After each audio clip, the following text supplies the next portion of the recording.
be talking with the boys here. So I just want to know, when you guys drop the single, when you guys drop the single, I just need to know, like, were the receipts correct? Did I hit you up to do this interview? I just need to know. Yeah. So here's the thing. Okay. So here's the deal. Okay, listen. No one says here's the deal if they know they're right. You know what I'm saying? That's all I'm saying. So I'll hear you out. So the receipts were there. I knew it. I swear to God, I knew it. I knew that shit. I 100% fucked up. See, where anybody goes wrong is when they trust James to do anything. That's like, you know what? I'm so sick of this. It's like, it's not even.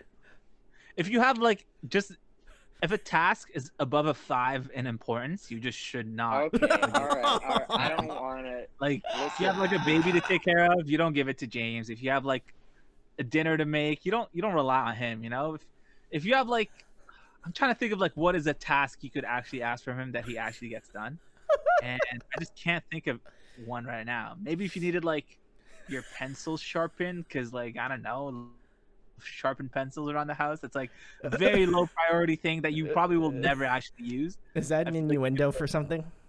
Sure. Okay. But wait, maybe not. I'm getting dragged. Yeah, if you want to get anything done, you come to me. I hook you up. All right, don't. Oh my God. I will blame James, but I also will blame you, Brandon, for even thinking James is capable of handling. Brandon, okay, you know what? It's entirely Brandon's fault, and I'll tell you why. Because I responded back like, we will have this interview when you get good at Smash. So obviously you're gonna get good at Smash. You know what? Listen, buddy. Okay, whenever you want to take me on, I'll take you on. I don't even care if I have to stream it. Listen, you know. Okay. You wanna play me? Wait. What was that? You don't have. I'm getting radio conference saying that you don't have a Switch. So, or Smash Ultimate. What was that?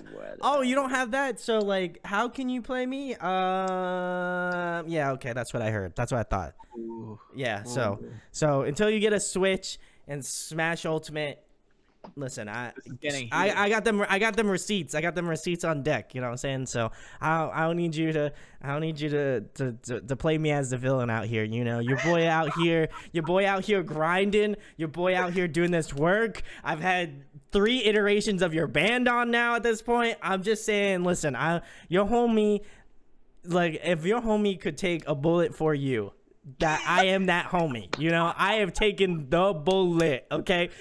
The bullet, okay? Every time. Just saying.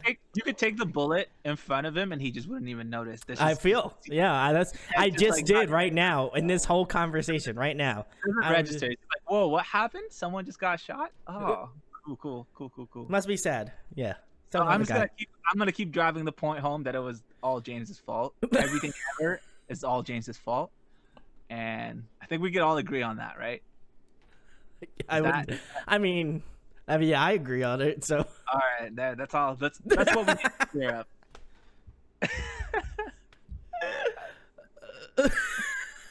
I just want to say, guys, just for the record, yes, we are not. For people who are watching this moment was all clickbait.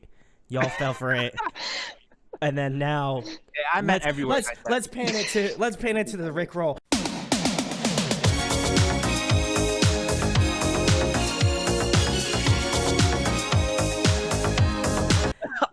Just before we start, that's hilarious. First of all, because I feel like that's the first like normal name that somebody could pronounce. Yeah. It's hilarious. But yeah, like as to what you were saying before, it's like it's also because honestly we didn't know how the fuck we were launching this thing. Like before the pandemic hit, we were just recording a bunch of songs and we didn't know when we were going to actually launch. And then once the pandemic hit, we couldn't record anymore and we kind of started scrambling, going like, all right, let's launch this thing. So we did more of like a low-key launch of everything. That's why we didn't really have music videos. We didn't do anything like that. It was more like a soft launch, which is why like we just kind of left, like it was an on-purpose thing to just put it out and almost not tell anybody and just kind of do it like that. I appreciate that. Yeah, it wasn't anything personal towards you. It was like we really like told nobody, none of our friends or anything. We just kind of like did it, you know. Don't worry, So, I'm gonna call you guys out in the interview right now. How's it going, guys? Welcome to Audio Addiction. We have the boys, the mans, the myths, the legends. Keep in touch. They can say their names and what they do in said band now. cool. My name is Jad, and I do singing / instruments / writing songs / whatever. Yeah, just pretty much. We both do pretty much everything. Yeah, And- my name is James. Also vocalist. I play bass, and I try not to mess up.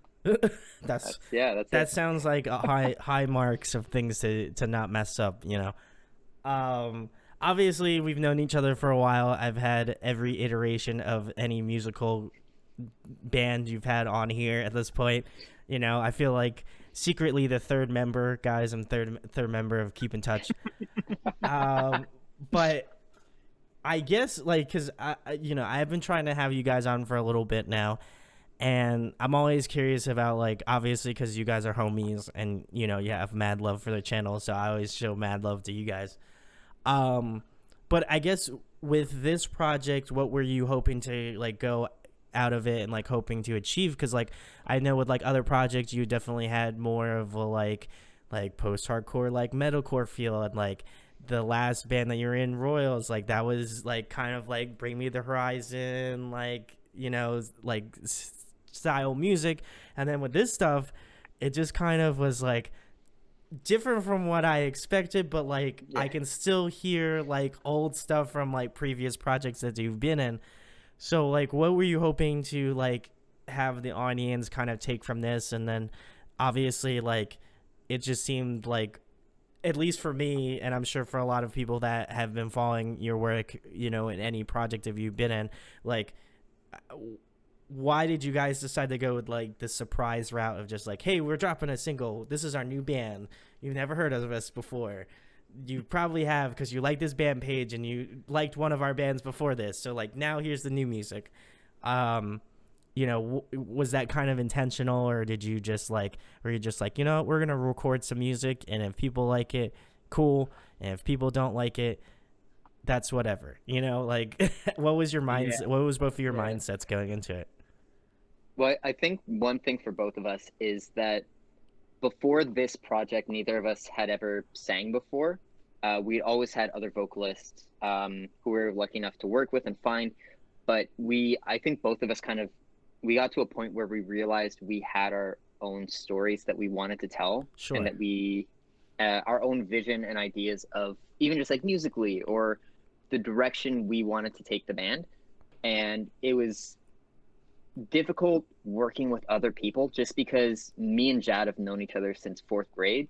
So we can we can shit on each other's ideas and know that it's not personal, that we're just trying to make a good song at the end of the day. Yeah. So, and we're also both like pretty passive people, and we don't want to like hurt other people. So we have that chemistry where we can just record and do the kind of music that we want. And for a long time that was metal, and for a while it was rock, and then slowly but surely, like I think both of us, our taste in music was just changing a lot or expanding. So we were both listening to a lot more pop, a lot more Ariana Grande and like early 2000s pop. So our taste changed, and we kind of just wanted to do our own thing and not have to worry about what other people think.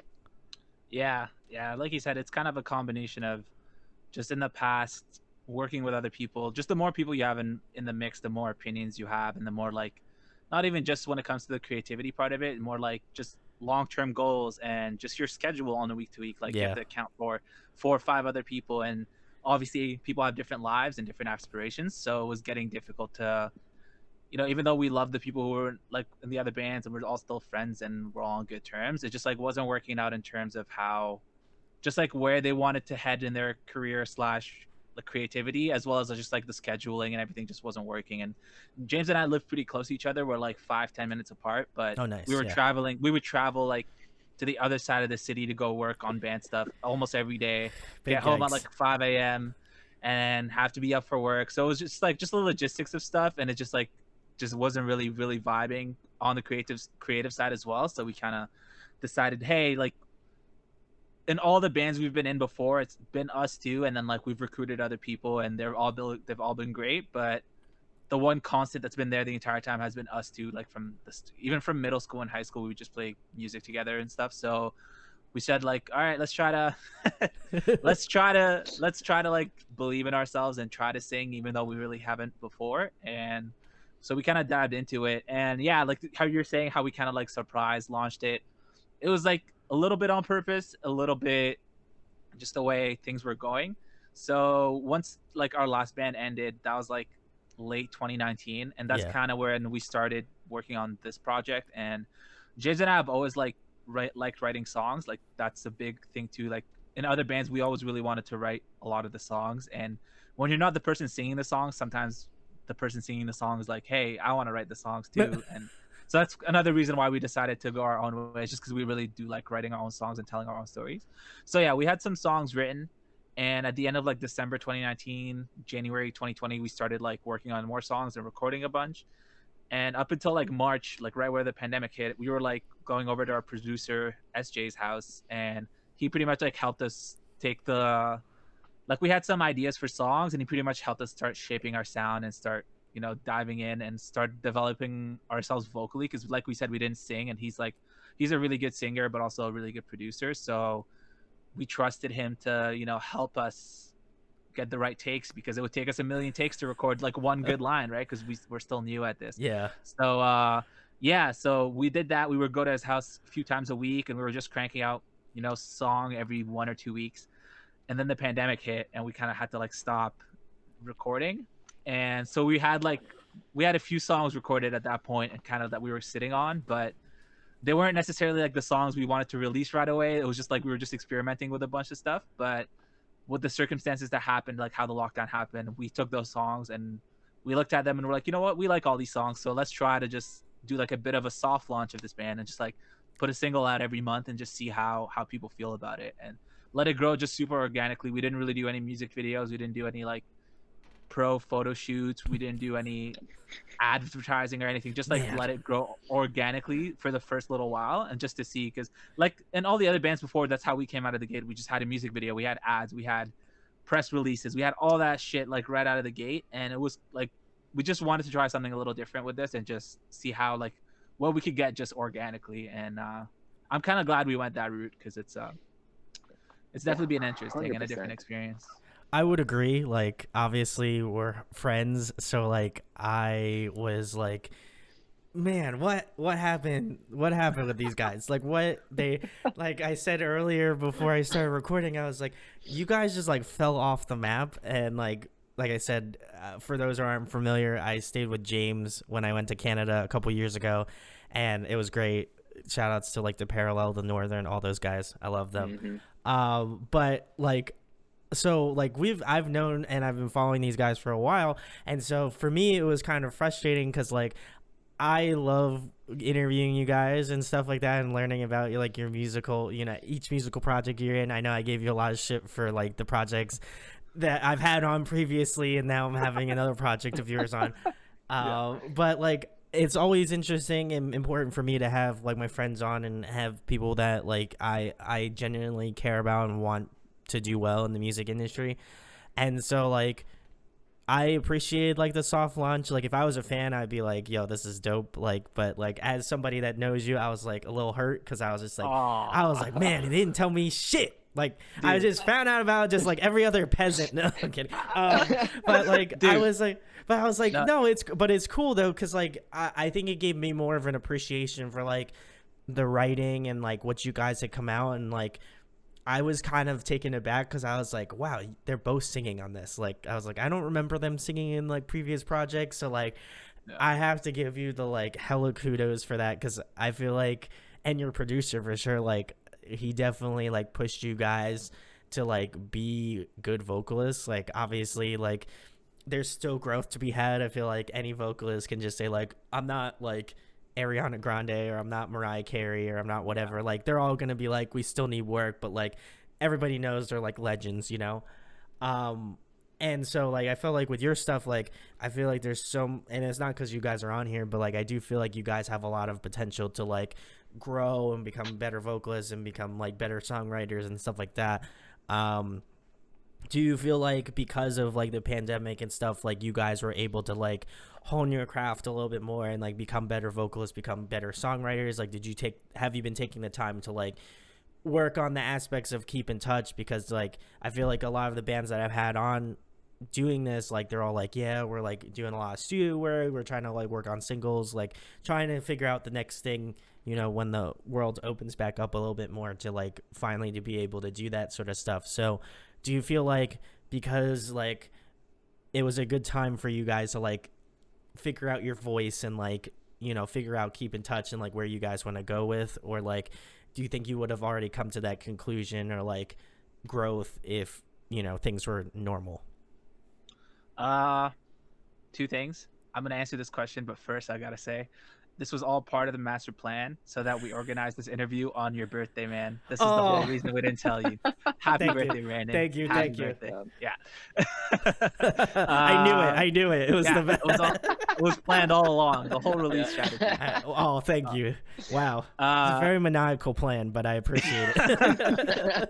You gotta make people like seem like, oh, they forgot about me, and then you come in with that surprise, and it's like, you're right. You're right. It feels that much better, right? I feel it. I felt it right in my gut here, so I appreciate it, Chad. I'm so sorry.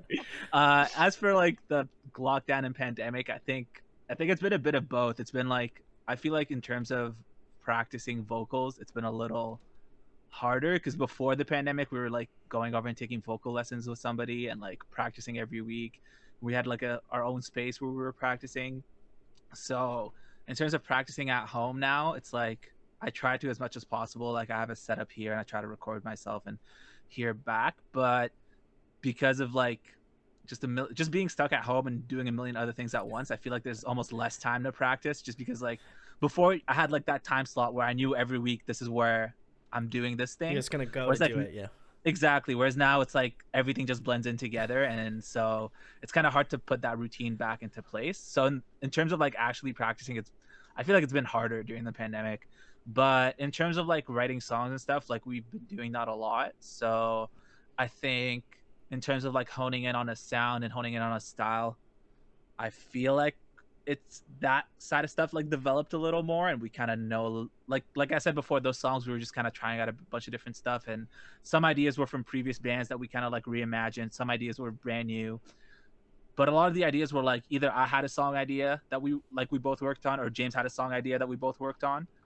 It was never really songs that we just started together and worked from the ground up. It was always just like started individually, then we brought it together. Whereas like a lot of the stuff we've been writing since then has been like line by line, melody by melody. Everything has been like together. So I really like, so I like the new material that we've been working on. I think is definitely more honed in onto what we want to do, and just like what our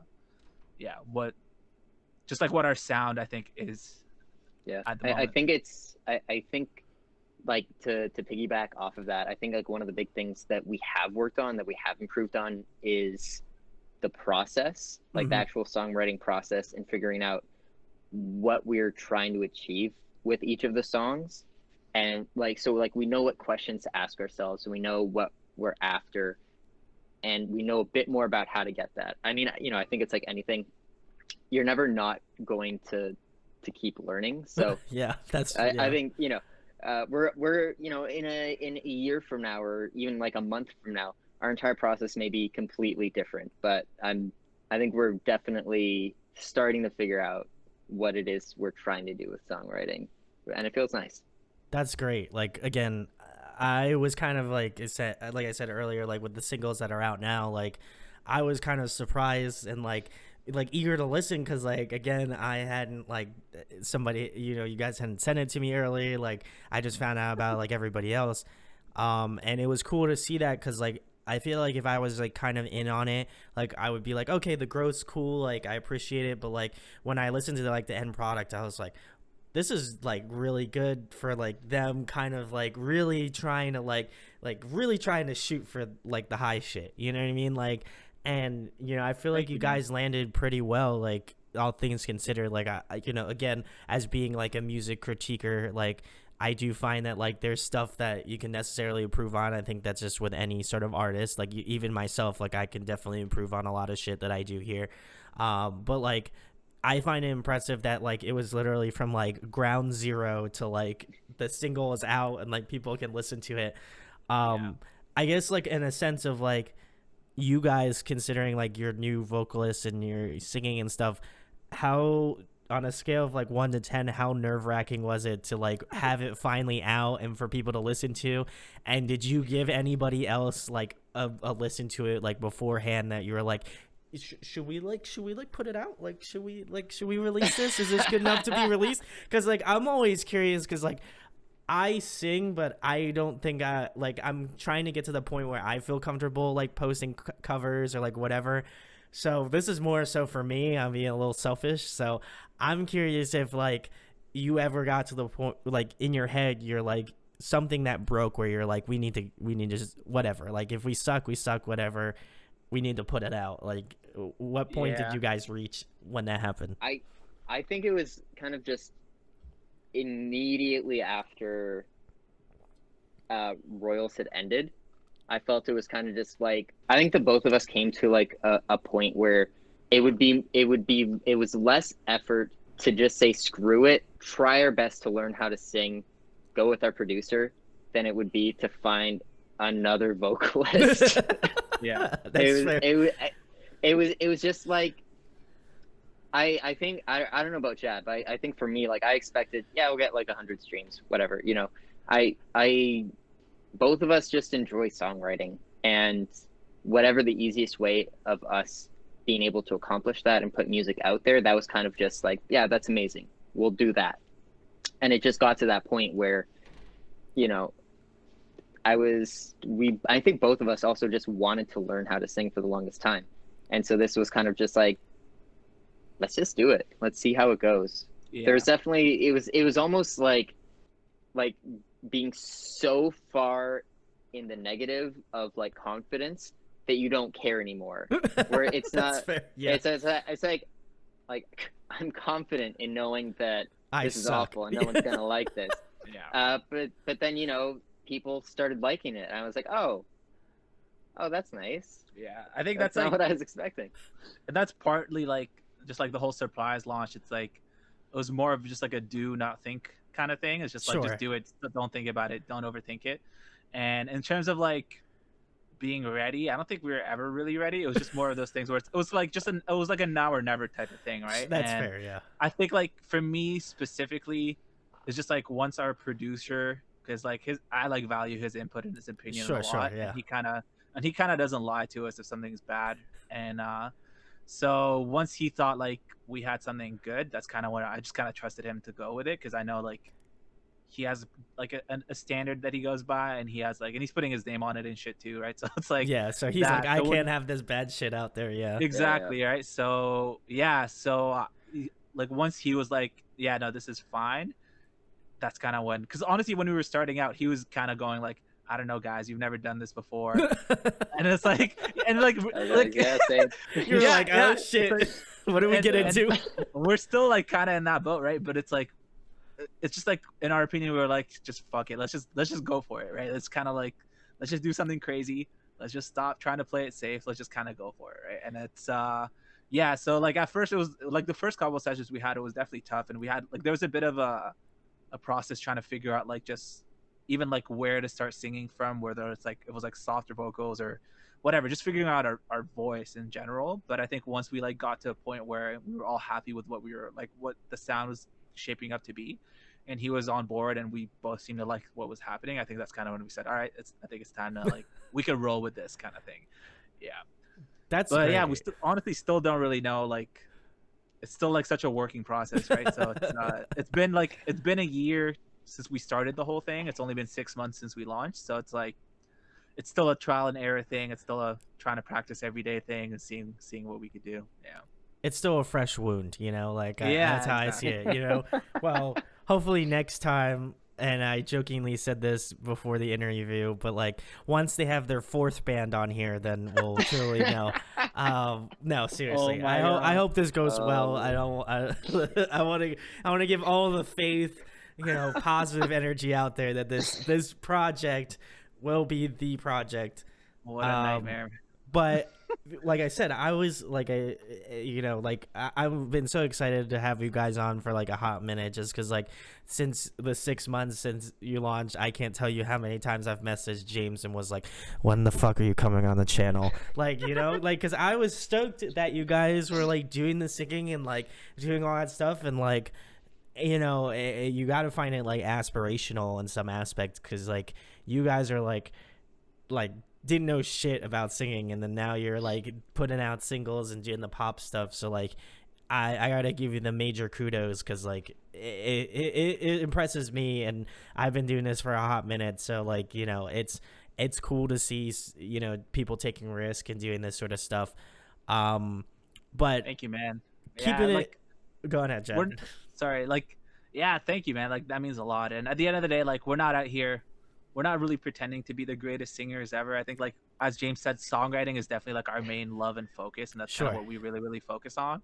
And so we kind of like sing the songs because we want to, but also because we also have to. You know what I mean? So it's like, it's one of those things where it was like, if I want my songs that I write to be heard, I need to learn how to sing. So it was never a thing of like aspiring to be this like amazing singer. Like, obviously we're trying our hardest to get better, and I want to be good, right? Singing is like that's the goal. Yeah, like singing is the hardest thing I think I've ever done. Like, it's one of the hardest fucking things to do in general, right? It's such a, you have to like put your feelings on the line, you have to open up emotionally and just kind of let go and not care what people think, but also still kind of like into consideration take into consideration people's opinions, and like not even just people's opinions, like just like how you're coming across to people. I think that's a big thing. So so it's like, it's one of those things where we never like tried, like, I don't even know if we could ever get to a point where we're actually good singers, but we're trying our hardest to just get to that point. And just because we love songwriting so much, you know what I mean? That's kind of that's the main drive. It's like, we want to write songs and we want to release songs, therefore we need to learn how to sing and hopefully improve so that we could write better songs. That's kind of, and I think like our producer SJ is such a great example of that, because he's an incredibly talented singer, but he's also a wonderful songwriter, and he has such a large toolkit.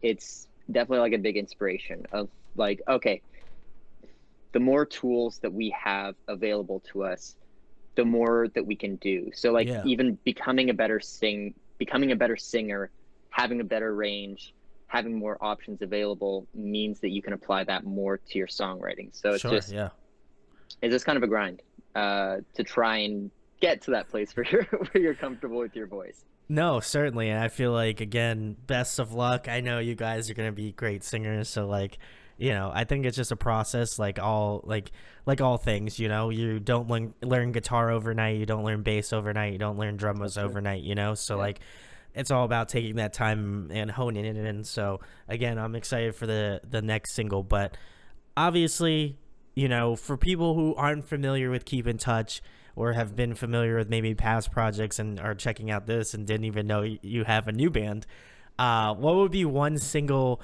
you would recommend to them that is like Keep in Touch to the T, like one that you're like, I mean, I know all songs, and I'm sure artists say that all the time, that all of their songs are their babies, but like there's one that I feel like if I was trying to like reference your band and there was one song that I would pick, like it might be different from what you guys pick. So what would you recommend to new listeners to listen to? I think it's probably two songs that I feel like kind of, like I said, like we were experimenting with a bunch of sounds, but I feel like the two sounds that I really like the direction of is our latest song, Doubt Myself, and the first song we put out, Stuck on You. Personally, I think those two are just kind of like a good representation of where we want to head. It's kind of like, it's like the start of where we want to go. They're not, it's not the end goal, but like those are kind of like the foundation. The other songs we have are like, I like them all. Like they're all, I wouldn't have like agreed to release them if I didn't like them. Yeah. It was just more so, they were more like experimental type things that we were just trying out a bunch of different stuff. Sure. And like once everything was done and listening back to it, to me, those two songs stand out the most. And that's kind of where I'm like, these are the two songs I would show people first, kind of thing. Yeah. And I think like looking at like the stuff we've been writing since like the start of the pandemic and stuff, it's been definitely more in that, like along those two songs than the others. But I don't know if James has a different answer, but I think we agree.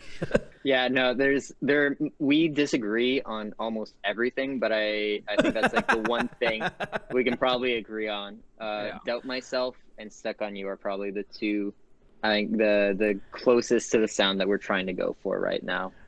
I would agree. I think Stuck on You was one that I was like something clicked in my head when I listened to it. I was like, man, are they trying to do pop bangers now? Like, I'm like, holy shit, man. Like, that was the one that like I was listening to, and like obviously, as you know, I try to do my research when I have people on, and I was just like, I was kind of like, I liked the experimentation, but like I felt like the two songs you mentioned, like I do feel like if I had to choose two, like, of what songs I would want to kind of hear going further, those are the two that I would be like, I really hope that those two kind of like take off. Like, it wasn't even necessarily like, oh, I'm just agreeing with you guys because you said those things. Like, I legitimately listened to the whole thing, and I was like, these two are the ones that were like, you know what, like, there's something about these two songs that like really kind of I jived with, and also like they just there was something about like melodies and like all that sort of stuff that I was like more intrigued by, and I was more so like, will they write more stuff like this, you know? Like, that's what I was hoping for, you know? So I'm glad you guys picked those. But people who are checking this out, check out the whole thing. I don't need to tell you. You guys got to check it out, just like every other band that I've had on here. But more importantly, these guys, because they've been on for,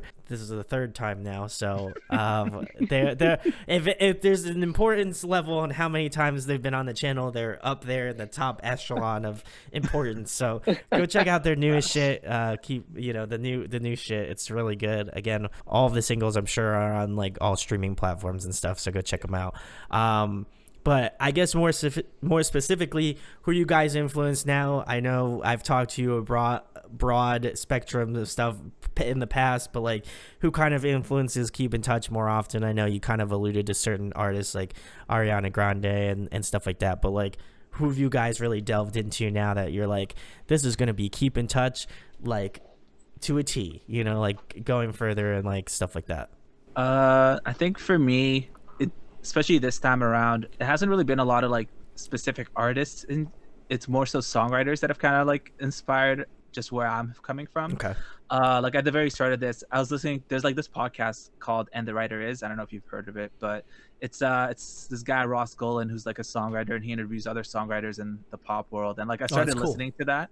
Yeah, I started listening to that, and like that's really what kind of got me into, just like sparked that joy of like, oh, songwriting is a thing, and there's people out there who do it, and it's like it's its own separate craft that like a lot of times people kind of take that for granted, or they just think, like, 100%, oh, a song is whatever. Yeah. And like, especially in more like the world we came from, like the Warped Tour world, like usually bands write their own music, right? There's like some bands work with songwriters, but there's not really any song. It's like the band writes the music, and that's kind of how it is. Whereas like getting into that world, I realized like, oh, there's like, in the pop world, you have specific people who are really good at what they do, and they come together as a team to make like this huge thing that is like a big collective behind it.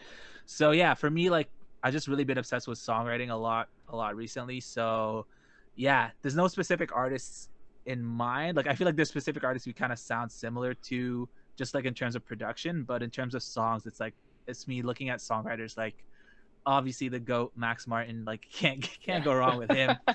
You're right. I don't like, even I know that, and I'm like not even I know that shit. He's the best. Yeah, exactly. Yeah. Him and his team, like Tavlo is on there, Savan Katesha is on there, like his whole team, Ilya, fucking Shellback, like they're just insane songwriters and producers, and so I really like them. I like Julia Michaels. She's a great songwriter too. She wrote like Sorry for Justin Bieber, and she wrote like a bunch of stuff for Selena Gomez. And she's on the song like If the World Was Ending, You Come Over, right? Like that's her. Yeah, so her, Ed Sheeran, I feel like is a good songwriter. People shit on Ed Sheeran a lot, but I think Ed Sheeran is fucking, that dude is great, man. Like, I don't know why people hate on him. I don't understand it. He's really good at what he does.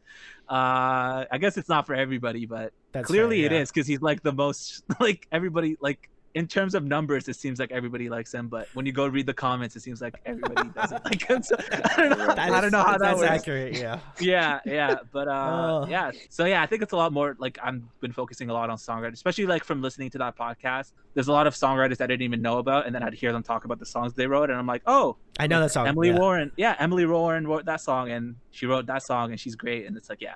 So that's for me personally. I think for me, it's definitely been. There are a few artists like I don't know, like Fletcher or Elijah Woods. I love his story of he was more of an in a producer songwriting position, but then his project with Jamie Fine kind of didn't work out and they split up, and he decided to become a singer. So I can definitely empathize with that journey that he's gone through.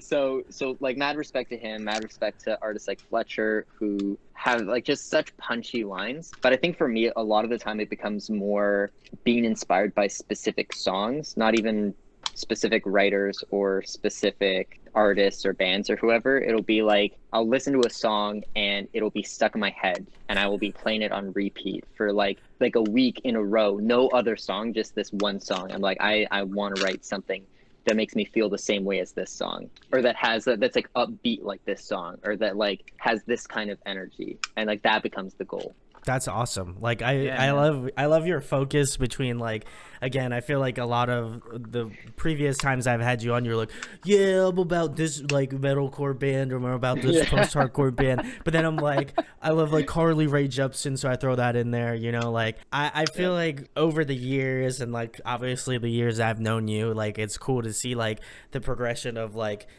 metal, then we're moving into rock, and then we're moving into pop, and then we're like, oh, songwriters, okay, people do that, okay, cool, good. I feel like the attention to craft has always been kind of there, but like I feel like now it's like hit the peak, because like I feel like most people, when I ask this question, they're like, oh, it's this band, this band, this band.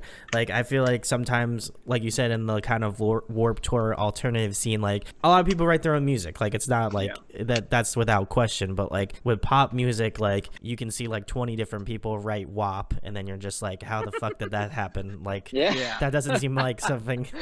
I'm not going to get into it because I'm probably, I'm already getting demonetized by YouTube anyway, but I really don't want to talk about WAP. So, but like, you figure like that aspect of it, and those people that like really write talented songs, and like Ed Sheeran, I'm sure he writes like, I'm sure he does have like collaborative help, but like also he writes his own music. And so I feel like in that sphere, it's not like, oh my God, what are you doing? Like, why are you getting a songwriter to write your song for you? Like, can't you come up with your own lyrics and shit? Like that to me, like, I know that I've come across that trope being like, a part of the alternative scene. I'm just like, why you need a songwriter, man? Like, why aren't you talented enough to write your own music, huh? Like, everybody in my scene writes their own music, and it's just about like this 16-year-old that I like fucked last week, like I like, so like I like that's what it is, like, and they write, and we have like 20 million songs about breakups, and I'm not discounting it. It is what it is,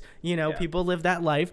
And then you got people that write about like really important stuff like suicide prevention and like really important details. So do you feel like becoming, like, because you guys used to be a part of that scene, do you feel like that's kind of like an important aspect in terms of like your lyricism and songwriting, that you have to write, not that you have to write stuff that's open, but like that you choose to write stuff open because you're like, I've experienced this sort of stuff and like other people experience it, so like I want to be able to like not only relate with people and have other people kind of like understand what I am going through, but also like I want people to like really appreciate my songwriting for what it is, and like really want to be like intrigued by not only like the musical aspect of it, but also kind of like the lyricism and like being like more in depth with like writing, as opposed to like what I mentioned earlier.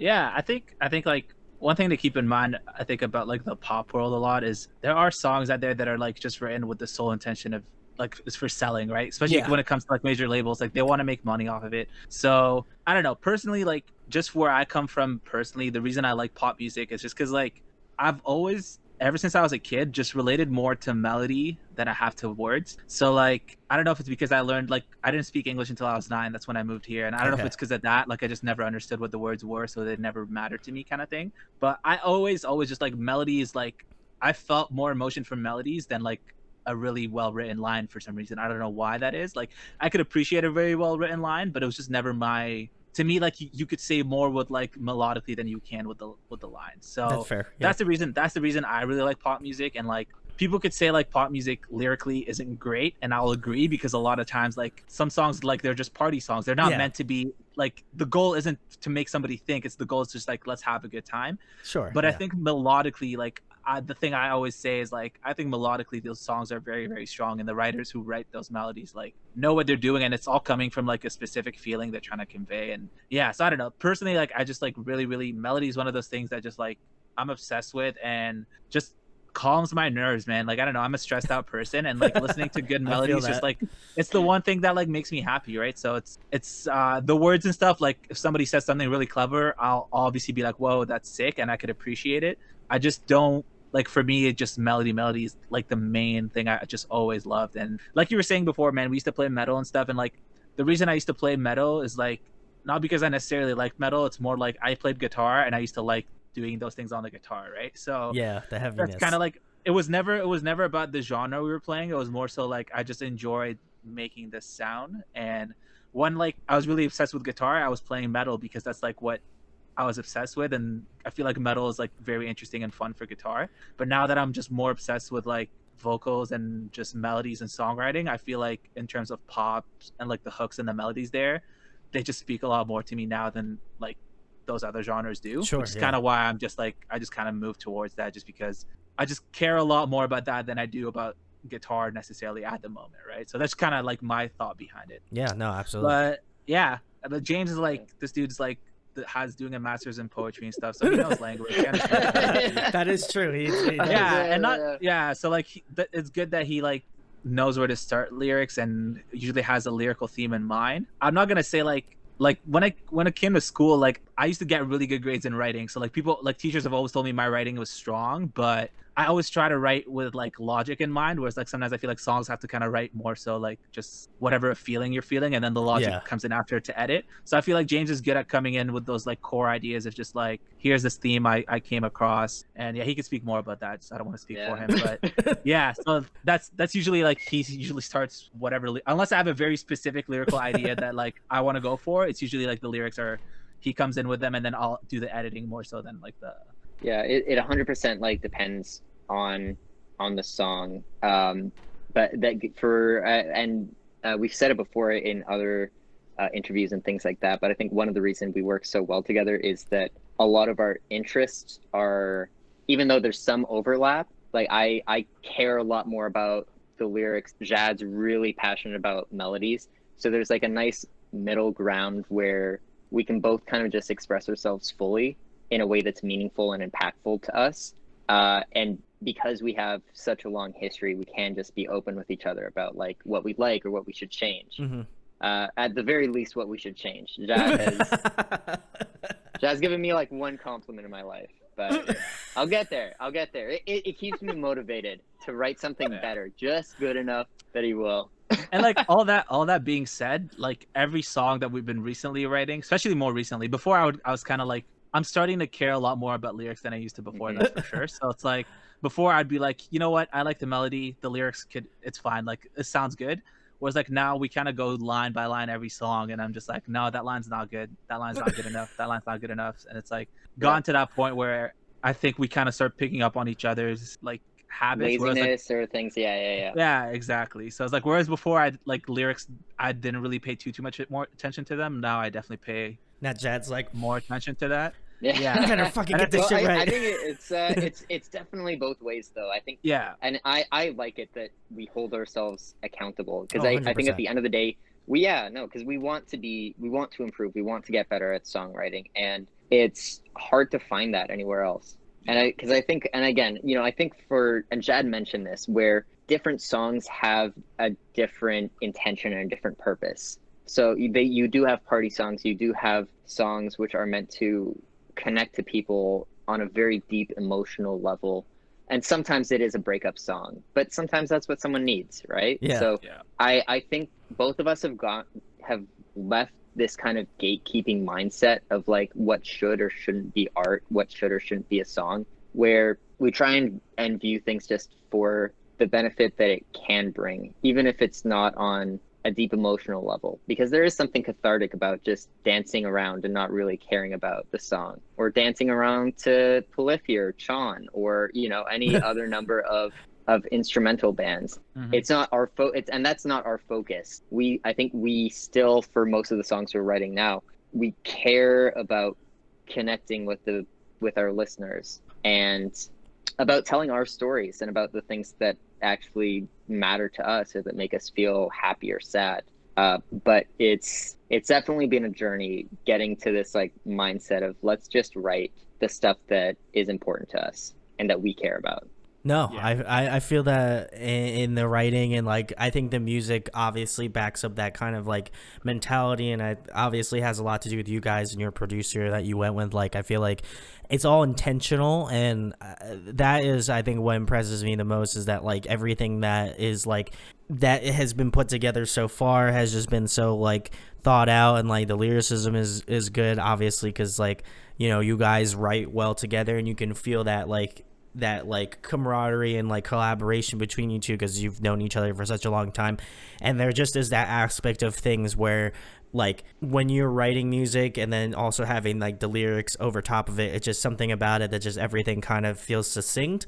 And like I don't really, sometimes like with metal artists, like I get it, and then sometimes it just doesn't really hit, and that's not no fault of their own. Like maybe it's directed at somebody else and it makes more sense for somebody else. But like for your stuff, like I was like, even though I listen to a lot of heavier music and like I'm trying to shift my mindset into like getting into like other genres and stuff, like it was really cool to obviously have you guys, known you guys for a long time, but also like to see like the progression of like having you guys be kind of like more at the forefront of this band, particularly than other projects. Because now it's like I already knew James was like a good writer because he's been doing this shit and has a degree in it. So if he's not a good writer, then like fuck, like no one should be doing that shit, and like so like to me it was just impressive. And then like obviously your writing skills too, Jed, like it to me it was cool to see again the progression. And I know I've been talking about it a lot, but like it is cool to see that from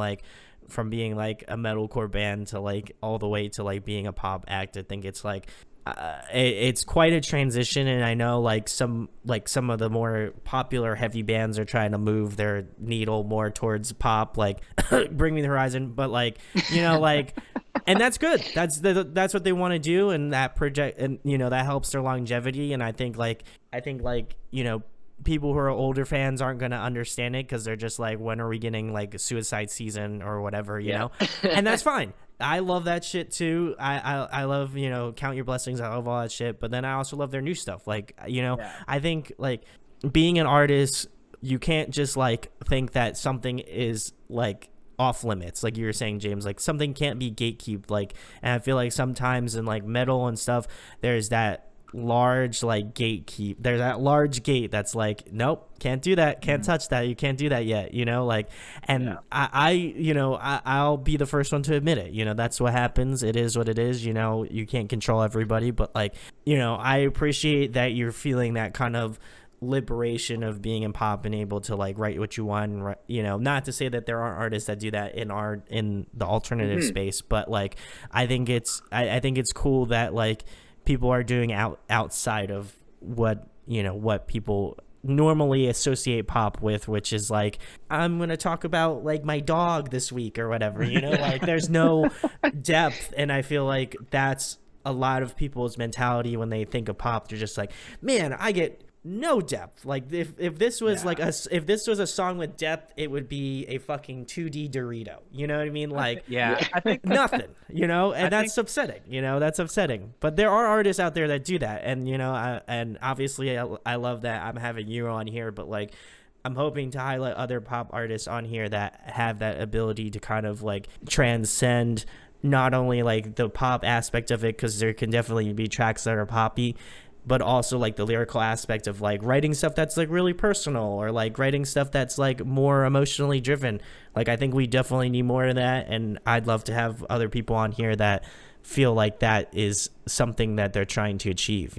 Sure, man. And I think like I think a huge part of it, like regardless of genre, it just comes down to your intent as like a songwriter or an artist. And like I feel like in every genre, where you're coming from is very important as to like what your output is. So like if you're playing metal because you're an angry kid and you're hitting your guitar and you're yelling because you're feeling those emotions, I think that comes across in those acts. You could tell it's like it's a genuine thing they do, as opposed to being like a band who just you put a breakdown there because like that's what you're supposed to do. You're supposed to put a breakdown there, right? That's And I think yeah. it's the same. I think it's the same thing in pop. There's like some acts who their intent and goal is just to make money and get as many listeners as possible, or to like get people to dance. And there's other artists who are just trying to express themselves, and that's just like that's just how it comes out across.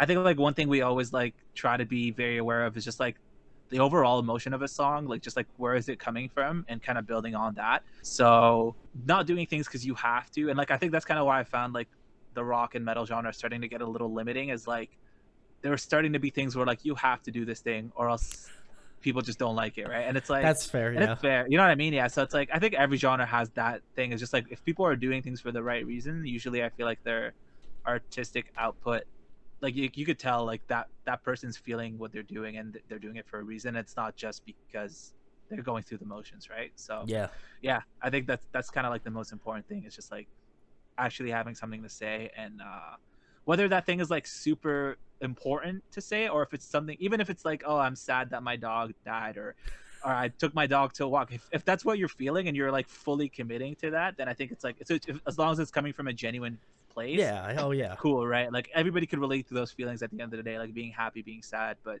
what sucks is when you're just writing words without that feeling present there, just so you could fill the page or fill them, whatever, like the breakdown. Like I think that's kind of when it gets a little. That's when it gets a little bad. But yeah. I think that's also one of the reasons I love writing with Jad, because I tend to, like, as soon as I run out of that emotional energy or that, like, just that drive, like I like hit a wall. So sometimes that means it'll be like a chorus that I'll write, or it'll be like the first verse and the pre-chorus and that's it, or both of the verses, or whatever the case may be. And then I'm like, all right, I'm tapped out. That's all I have. Jad, please, like, help me. tag me in, please. yeah. And like Jad's really great about picking it up and like looking at it with a fresh pair of eyes, and it's a pair of eyes that I trust to give his all, and not to just write a bunch of filler stuff, but to really try and dive into what the song is about, and what each section is trying to accomplish and is trying to do, which is it's yeah, it's a lifesaver. I feel like what I've kind of learned is that like certain artists and stuff have more depth than what they realize to be. Like I feel like some artists, like you think about it and you're just like, man, like they might not have as much depth. Like I know that I've, on probably more occasions than I can count, like there have been like pop artists where I'm just like, I don't know, like I don't, like there's something about it that just doesn't, that I kind of assume as being like an alternative, like non like mainstream person, that I'm like, they're not, I don't feel like they're putting in that full effort. You know what I mean? Like I can tell when they're like copping out and stuff. And that's not necessarily, like you said, there's a time and place for that. People enjoy that sort of music. That is what it is.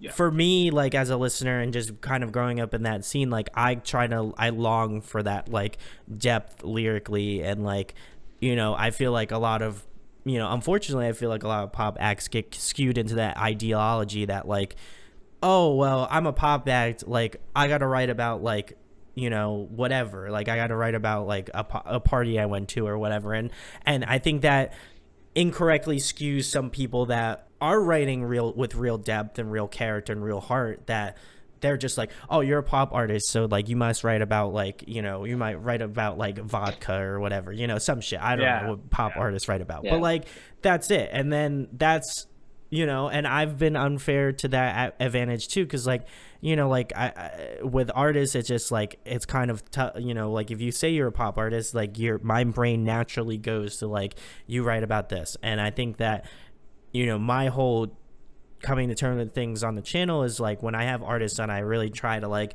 focus on the musical aspect, and maybe I don't or lyrical aspect of it, and like maybe I don't fully understand it, but like I love having this like exchange of things, because then it gives me a better understanding of like everything. And I hope that other people that not only check out this interview but just like in general, like when they go to listen to music, that they're like thinking about it more so than just like, okay, well, like this person's like writing about this, like maybe the song that's like on the radio might not have as much lyrical depth as like another song off their record. Like they could have a song that has a lot of depth to it, but like obviously doesn't reach the mainstream like, you know, a traditional pop track would. So I think like I know that I've unfairly skewed like a lot of pop artists, and I've gone back and I've listened like I know you mentioned Ed Sheeran, and then like everybody knows like his popular tracks and stuff like that. And I think that again, I get into that mindset. I'm just like,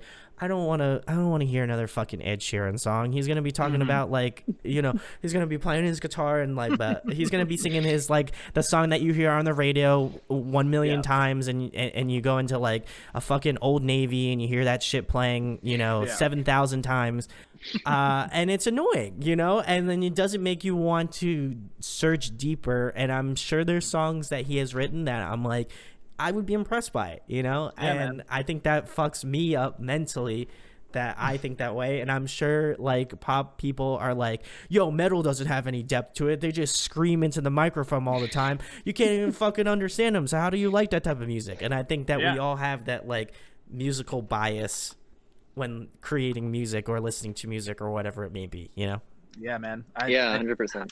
Having been on like both sides of those, like just like being somebody who likes metal in that world and also being someone who likes pop, it's definitely like there's biases on both ends. Like you said, like people who don't know metal will just be like, oh, it's just a bunch of yelling and a bunch of noise. And then people who don't know pop, it's like, oh, it's just a bunch of sellout stuff. And it's like, and you know what? Like, I feel like to a certain extent that is true. Yeah, but I would agree. Every genre has its like good artists and bad artists, right? So like for some reason people just tend to go to the bad stereotypes right away, but I think it takes a bit of effort, but once you look in and actually like listen, then it's like, okay, well, it's true that some people are just yelling for no reason and some people are just writing about parties to make money, but there's also people there who are just doing it for the right reasons, right? So it just takes a bit of effort. So I mean, like even looking at like at what the number, is it still number one charting?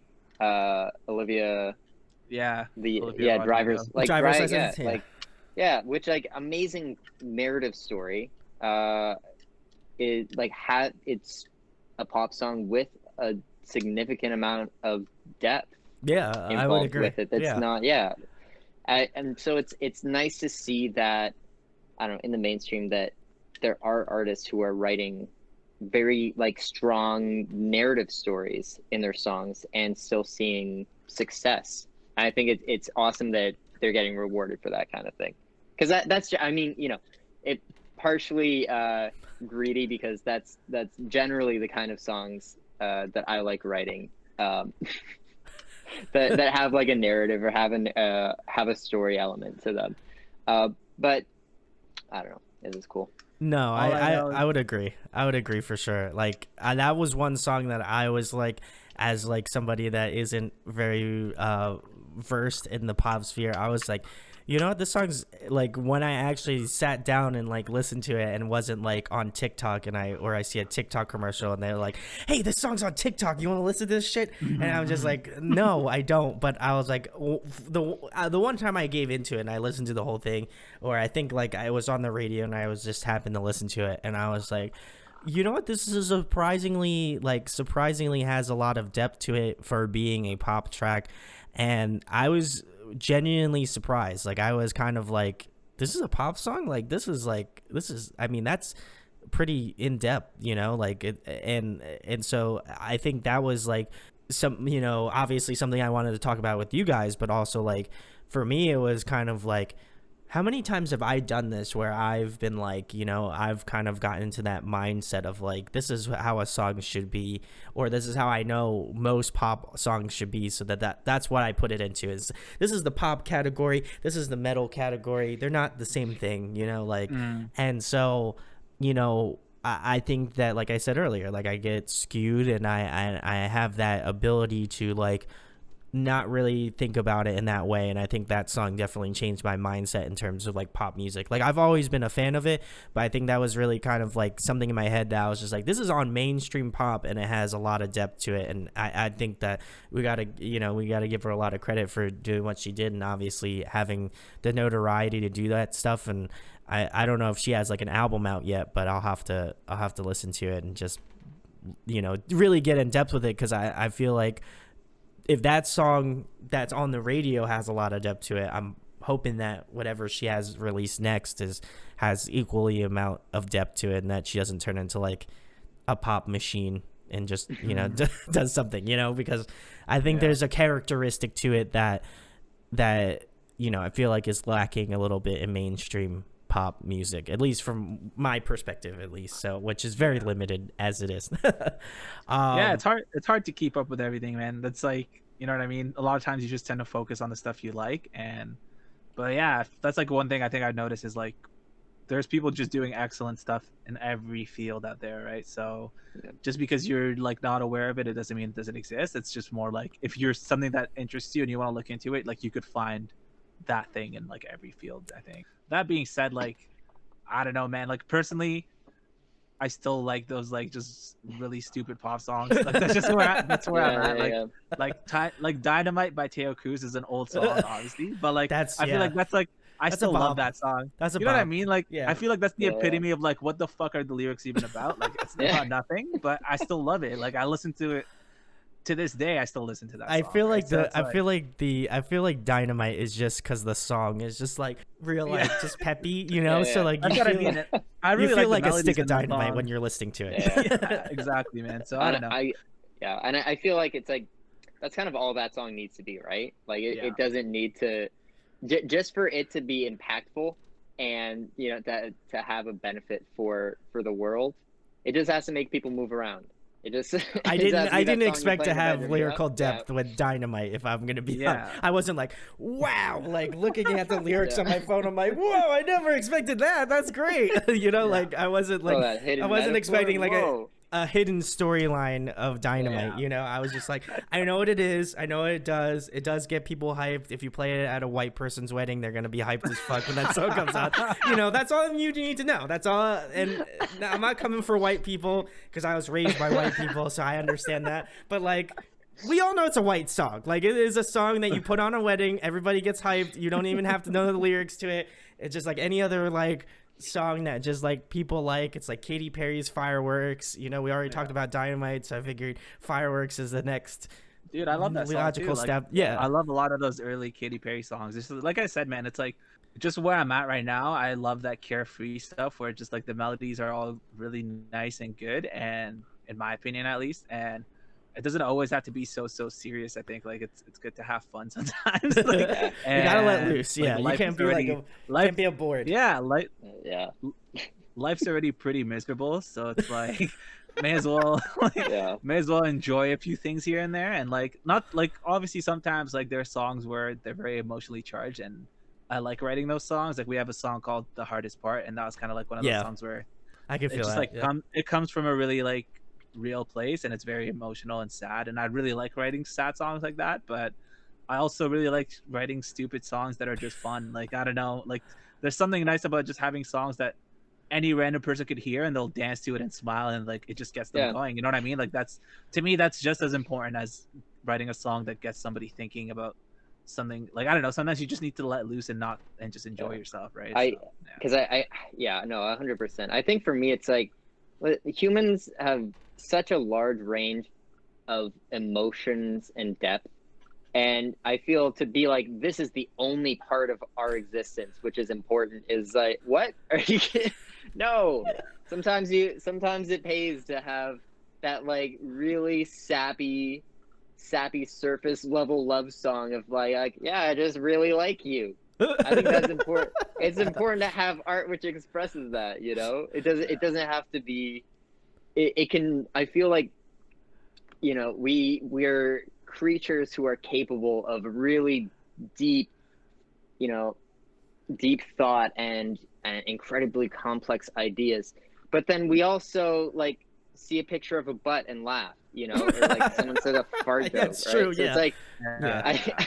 I feel it's And like those, yeah. and sometimes those things happen in like weird spots, man. Sometimes you're like at a funeral and it's very sad, but then people just start laughing out of nowhere just because it's like something just gets them going, right? So Yeah.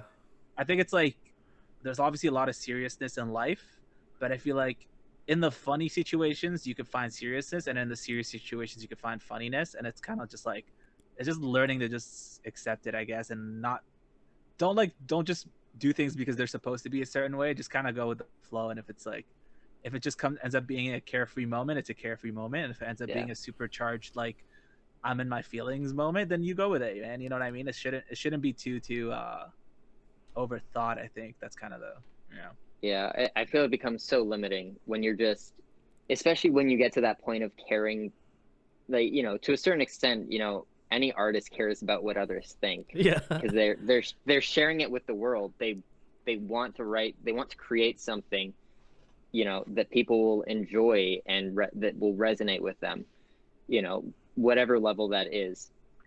But also, like, you can't get too stuck in your head worrying about like, oh, people are gonna think I'm such an airhead if I put this out, or they're gonna think I'm a certain way. I feel you kind of just have to create. You have to create and see how things go when you put something out. Yeah. So Right? moral Like, I mean, moral of the sorry, story. go ahead. Moral of the story is just listen to Teo Cruz Dynamite. yeah. Have all your cares dissipate into the earth. That's what. Shout outs to Teo Cruz. If you're still making music, hit up your Man. boy. Hit up your boys here and keep in touch. I need to see a collaboration. I need to see a Dynamite remix in 2021. I was looking into what he's been recently doing just out of curiosity, because like I only know those songs from like being in middle school, right? Like I never really get them. That's all I know then, too. So yeah, that's fair. exactly. But yeah, and he tried to make a TikTok account and people just like bullied him off the app. Oh, I saw that. Really shitty. Yeah. Oh, I saw. I don't know shit. exactly what went down. I just know people were like pretty much just teasing him about like being a one-hit wonder or something. Like, yeah, he's just like I saw he's that. just like, this is a very toxic app. That's horrible. And yeah, so I feel bad for him, man. But Teo, come on the channel. Come on the channel. Yeah. I'll give you all the loving. I don't know much about your music other than Dynamite, so I'm not gonna call you a one-hit wonder. But I want to let you know that you make some bang-up music. You know what's funny?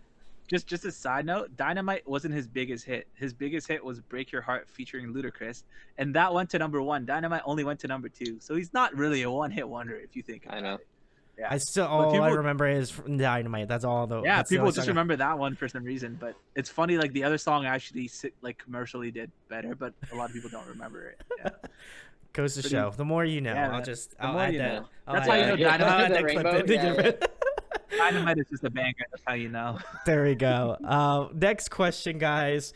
What do you hope to take from like your fans? What do you want people to take away from Keep in Touch?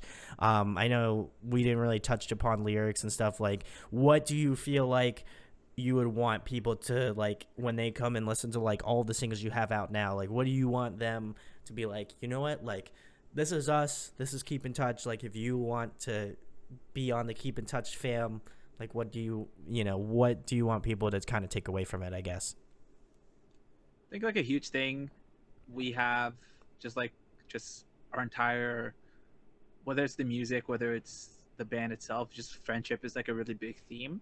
And we haven't really written a song about friendship, but the songs themselves are like, it's pretty much like James and I, as we mentioned countless times, like we've known each other forever, and it's like the songs we write about are things that like we've gone through and things that like we've talked about before. So it's kind of like any friends who get together and like you're just chilling and you start talking, having those deep talks and having those like conversations, like the heart to hearts. Exactly, we just happen to take those and like expand on them and turn them into songs. And sometimes it's like stuff we went through, sometimes it's like something one of our friends is going through that we noticed, or that we've also like they've been telling us about, that we kind of turn into a song. Yeah, so like friendship is like a huge thing. It's kind of part of the reason we named the band Keep in Touch as well. It's like music is like the one one of those things that has kept us in touch, like the two of us throughout these years. It's kept us in touch with you because like music is how we even got to know you in the first place, right? You're right. And Yeah, and it's like that's kind of just the energy we're trying to put out there of like just keeping in touch with people, and like like just friendship is important, and it's kind of an underrated thing I feel like in life. Like there's a lot of acquaintances and there's a lot of people you just kind of like see once in a while, but I think if anything this lockdown and pandemic has showed you, it's like who people like who your true circle is, I as opposed to feel. the people you just yeah. So that's kind of the message behind it, is just like do the things you love and keep in touch with people who connect you to it, and try to build like just solid meaningful connections with others. That's I think like the biggest message we could really put out there. That's what it is James. to me, at least. Yeah, no, I 100% agree, and I think like we've started, I guess, like growing our like circle of listeners with our pen pals, and like building a Discord server with them, and like getting to know them on a more meaningful level, and watching how they interact with each other and how their friendships are forming with each other is, I don't know, it's really heartwarming that even aside from the songs themselves, that this project has let people find friendship and find love in a way that I wouldn't have thought possible through music. So it's one of those things where, even if we start project number 4 in like Don't say that. I don't. Don't say that. We don't need that type of. We don't need that type of omen right now. Knocking on wood, but like even if things don't go well, and I as much as I hate Jad, I love Jad, and I don't expect anything to go wrong. It's one of those things where even if worst comes to worst, things end, we've had even just like a small impact on people's lives, and I don't know, it feels meaningful. Yeah, no, I kind of feel the same thing about like my channel. I'm like obviously wanting to have you guys on just because like I like catching up with bands that I've had on, and obviously I want to promote what you're doing now, of course, more so of anything else. But I really, because I've been following it, like I've appreciated the community that you've built. I feel like a lot of the people are like really interacting with your music, and it doesn't seem like a oh my god, you're making music, like I like your music, man, blah, blah, blah. Like I feel like it's really like honest and true connections, like kind of very similar to like what I do here. And so like not only like I have to commend you for doing that, but like also like I feel a lot of like the same things that I feel like doing the channel and stuff. Like I want people to like DM me and let like I want to know how they're doing, and like a lot of the bands that I have on here, like I try to keep in contact with a good majority of them. It's when you have a large catalog of bands, it's not always easy to keep in touch with people, but like I do feel like with your group, like it is just so like it's so genuine and like and honest, and like the music's great, and I almost feel like at certain points the music is like the second thought. Like I feel like the aspect of the community you create is like the forefront of what you're doing, and like the music is like something that's like, oh, it brings everybody together, like it's like we make music and stuff, and I have to appreciate that because it's so important. And I think like not a lot of artists do that, and I feel like a lot of that has to do with like alternative. I feel like a lot of that scene is like people who have the same mindset, like the same music, and we all kind of camaraderie together, and we are together in that group. And so I'm glad that you're taking that sort of theme or like ideology into like the pop sphere, because like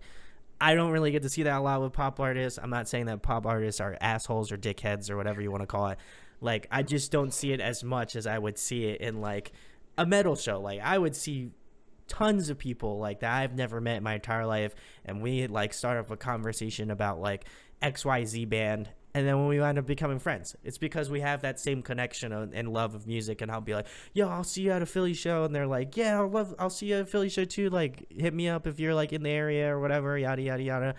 And that's what's I honestly, that was truly what made me want to start the channel, is just like people that like I didn't know from like other states, other countries, all that sort of stuff, that love music, period, whatever genre you can think of, that love music as much as I do, and want to kind of foster and facilitate like people that want to talk about music all the time.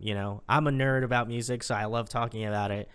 And so like, to me, I gotta give you guys props. I mean, been giving a lot of props about everything you guys are doing, but like, honestly and truly, it's like it's cool, and obviously keep it going, and hopefully the fame won't crush your group. The fame. The fame. Thank you, man.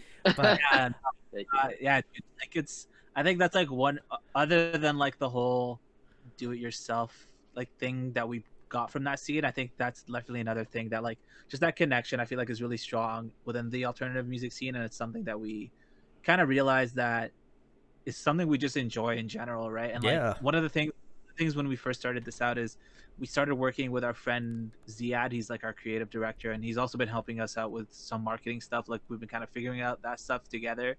And he's like, one thing he said, which is kind of like also that led us to pick this name, but like one thing he noticed, he said, from looking at your other bands that you were in, you always like talk to every single person, you always like reply to every comment, there seemed to be like that rapport. And he said like that seems to be like a strong thing that you should keep doing. And I mean, honestly, that's the only thing we kind of know how to do is like talk to people. Like, everything else is subjective. We're actually good at making music, like I don't know, but I just know that like we do sit there and talk to people and actually listen, and like that's one of our strengths for sure. Like that's one thing I could confidently say, like, yeah, I like talking to people, and that I feel like I'm good at listening. But yeah, so I think let's like applying that to this type of music. I think it's just like natural to us, because that's kind of how like the scene we grew up in. It's just kind of how it was.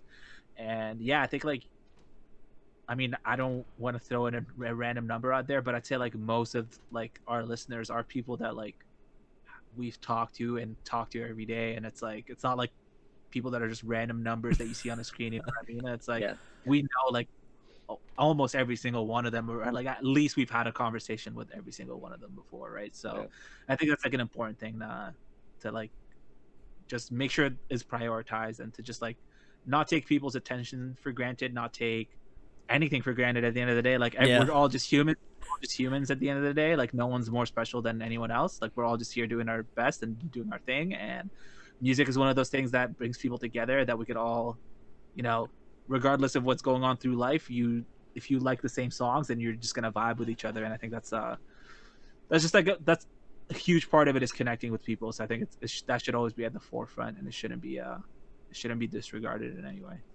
Yeah, 100%. And I think for both of us, me and Chad both realized that no one owes us anything, right? Oh yeah. Like no one does. We don't deserve to have people listen to our music or to respond to us when we reach out to them. So it's this moment of like of gratitude and appreciation for the people who are willing to give us a chance and do take the time to listen to our music. And it's not like oh, you guys are talking to like the artist is talking to me. It's like, no, I can't believe you as the person are even willing to talk to us. Yeah, no, I feel that. Yeah. Like, yeah, so it's not a thing where it's like a power dynamic of like, oh, I'm the artist, I don't have time to talk to anybody. It's like, well, no, like you should get thanks for checking my stuff out. Like, why do you check my stuff out? That's how I say that all the time. like you're the one who has to earn those people's like attention. It's not the other way around, right? Like, yeah, so it's yeah, I feel that. Again, I respect that immensely. The last thing, guys, because we could talk forever, but I want to kind of cap it off a little bit. We're gonna have to talk about it for round 2 of Keep in Touch. But where can people find you out on social media? Tell them about the singles that you have out now. If you got new music coming up, let them know. And anything else you want to plug, talk about, share, all that good stuff. Cool. Yeah, we're pretty much everywhere online is Keep in Touch XO. That's the username everywhere.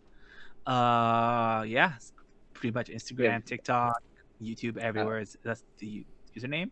We we were doing like a single a month, but I don't know what, did we decide on what we're calling it? But we want to like take these singles that we've put out so far, You want to and give kind me of the like, exclusive? You want to give me the exclusive? Yeah. so No, we you're want to like getting it. package them into, not, it's A not an collection. album, It's it's a not an collection. EP, it's more like Collection of like, songs. yeah, like we don't want to call it that because this, like we said, the songs were more like, they're more individual pieces. It's not literally like a cohesive body of work. It's more like a scrapbook, like an audio scrapbook of what our past 6 months to a year has been. So yeah, so that'd be the songs that are already out. We want to throw on a few other new songs that people haven't heard on there as well. And we don't have a date for that, but it's sometime in the spring, I believe. Yep. Looking at April, but we'll see. We also have a music video in the works for people to check out. And if you haven't heard it already, check out Doubt Myself on all streaming platforms, our latest single. And we hope you enjoy it. Yes. Go check out Keep in Touch. As you already know, they're the boys. I love these guys to death. So please go check them out. Like, listen, I always recommend every band, but like these guys have been around since pretty early on in the channel's life cycle, so I gotta give them the extra, just a little extra love, you know. So go give them some love. Go check out all the singles. I'll leave links down in the description, and go follow them on social media. I'll go follow them on TikTok because now I'm on there too, so you know. But please go check them out. Really, honestly, like it's cool to see the transformation and talent kind of transfer into a different genre, and you know, obviously best of luck to what you guys are doing in the future. But seriously, great band, great singles. Go check them all out. They're all fantastic. Go support my homies, you know, out here. And if you enjoy this interview, as long as it may be, please like, subscribe, share. You know, it means a lot. It helps out my YouTube algorithm. So if you want your boy to be in more people's inboxes, more people's faces, you know, you can just, you know, share that shit away, or, you know, like, subscribe. It means a lot. And thanks, of course, to Keep in Touch for coming on, chatting, and keeping in touch. Oh,